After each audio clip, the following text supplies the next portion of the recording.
প্রিয় শিক্ষার্থীবৃন্দ, আশা করি সকলে ভালো আছো। আজকে সপ্তম শ্রেণীর দ্বিতীয় অধ্যায়ের ২ নং প্রশ্নের সমাধানগুলো করব। ২ নং প্রশ্নে আছে, নিচের ক্রমিক সমানুপাতের প্রান্তীয় রাশি দুটি দেয়া আছে, সমানুপাত তৈরি করো। তার মানে প্রান্তীয় রাশি অর্থাৎ প্রথম রাশি এবং চতুর্থ রাশি দেয়া আছে, আমাদেরকে মধ্য যে দুটি রাশি দ্বিতীয় এবং তৃতীয় রাশি দুটি নির্ণয় করতে হবে। তাহলে সমাধানে চলে আসি। সমাধান, এখানে প্রথম রাশি 6, চতুর্থ রাশি 24। এটা সূত্র আমরা জানি মধ্য রাশি স্কয়ার ইকুয়াল প্রথম রাশি গুণন চতুর্থ রাশি। প্রথম রাশি 6 গুণন চতুর্থ রাশি 24। আমরা এই দুটোকে গুণ করলে পাচ্ছি 144। তাহলে মধ্য রাশি স্কয়ার ইকুয়াল যদি 144 হয়, মধ্য রাশি ইকুয়াল হবে √140। আমরা জানি স্কয়ার বাম দিক থেকে ডান দিকে গেলে কি হয়, √, হয়। তাহলে মধ্য রাশি ইকুয়াল √140 ইকুয়াল 12। 144কে আমরা √, করলে মান পাচ্ছি 12। তার মানে আমাদের যে মধ্য দুটো রাশি আছে, দ্বিতীয় এবং তৃতীয় রাশি, এদের মান হচ্ছে 12। তাহলে এখন আমরা এদের যদি সমানুপাত তৈরি করি তাহলে পাবো ক্রমিক সমানুপাত হবে 6:12 সমানুপাত 12:24। এটি হচ্ছে আমাদের 2-এর কয়ের ক্রমিক সমানুপাতে প্রকাশ। এরপর আমরা দেখব খ নম্বর কি আছে।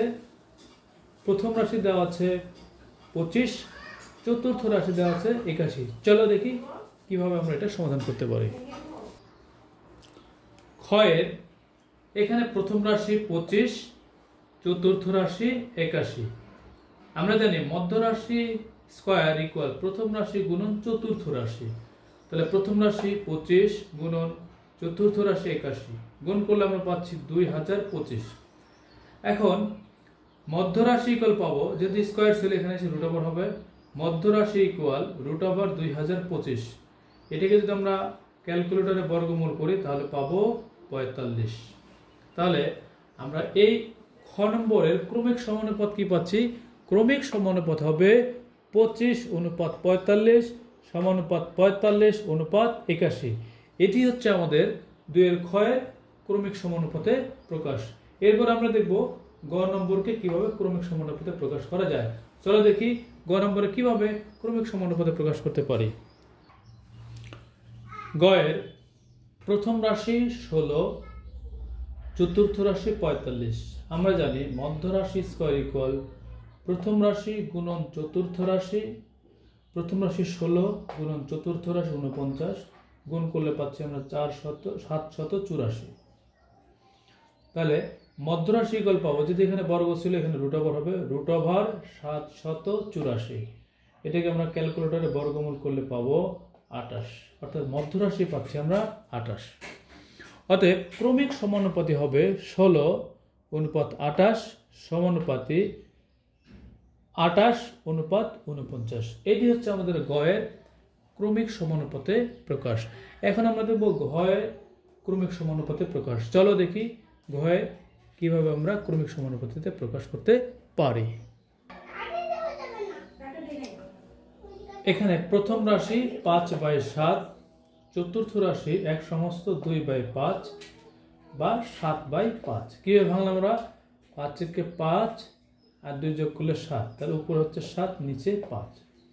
আমরা জানি মধ্য রাশি স্কয়ার ইকুয়াল প্রথম রাশি গুণন চতুর্থ রাশি ইকুয়াল প্রথম রাশি দেওয়া আছে 5/7 গুণন চতুর্থ রাশি 7/5।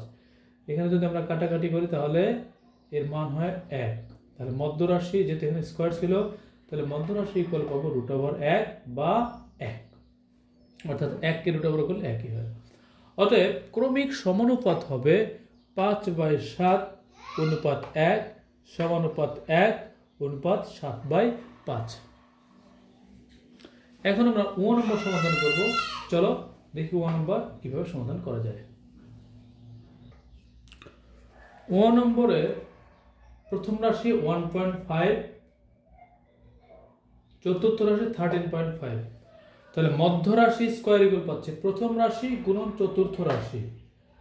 তার মানে 1.5 গুণন 13.5 গুণগুলো আমরা পাচ্ছি 20.25।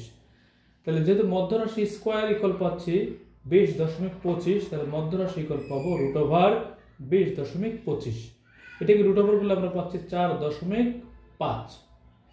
অতএব এদের ক্রমিক সমানুপাত হবে 1.5 অনুপাত 4.5 সমানুপাত 4.5 4.5 অনুপাত 13.5। এটি হচ্ছে আমাদের 9 নম্বরের ক্রমিক সমানুপাতের প্রকাশ। আশা করি এই 2 নম্বরের সবগুলো ভিডিও তোমরা খুব সুন্দরভাবে বুঝতে পেরেছো। তারপর যদি কারো কোনো সমস্যা হয় তাহলে অবশ্যই কমেন্টস করে জানাবে যে এই জায়গায় আমি বুঝতে পারিনি। লাইক, কমেন্টস, শেয়ার করবে।